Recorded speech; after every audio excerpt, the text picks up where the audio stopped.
S Alam গ্রুপের কর্ণধার সাইফুল আলম মাসুদের পরিবারের ব্যবহৃত ১৪টি বিলাসবহুল গাড়ি সরিয়ে নিতে সহায়তার অভিযোগে চট্টগ্রাম দক্ষিণ জেলা ইউনিট বিলুপ্ত ঘোষণা করা হয়েছে।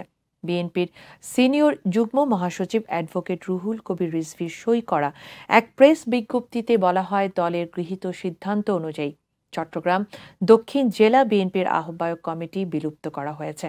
পরবর্তী কমিটি ঘোষিত না হওয়া পর্যন্ত চট্টগ্রাম দক্ষিণ জেলা বিএনপির নামে কোনো সাংগঠনিক কার্যক্রম চালানো যাবে না।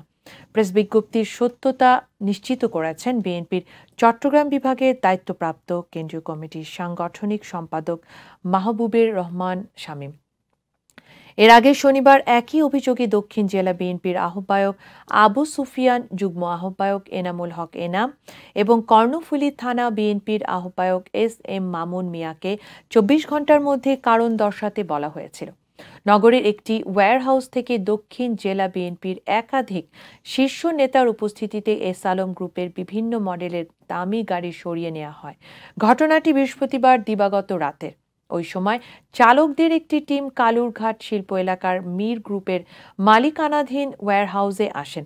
তাদের ব্যাকআপ দিতে কয়েকটি গাড়ি সেখানে পৌঁছায়। গাড়িগুলো থেকে নামেন চট্টগ্রাম দক্ষিণ জেলা বিএনপির যুগ্ম আহ্বায়ক এনামুল হক এনাম, পটিয়া উপজেলা যুবদলের সদস্য সচিব ওহিদুল আলম চৌধুরী পিবলু এবং চট্টগ্রাম দক্ষিণ জেলা ছাত্রদলের যুগ্ম আহ্বায়ক শেখ মোহাম্মদ হোসেন নয়ন।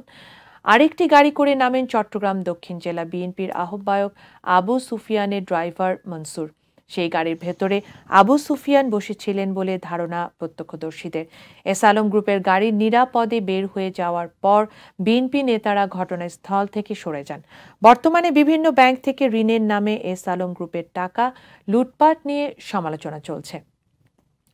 এমন সময় গ্রুপটি ত্রাণকর্তার ভূমিকায় বিএনপি নেতাদের দেখে চট্টগ্রামে আলোচনার ঝড় চলছে। তবে অভিযুক্ত বিএনপি নেতারা এস আলমের গাড়ি সরিয়ে নিতে সহায়তার অভিযোগ মিথ্যা বলে দাবি করেন।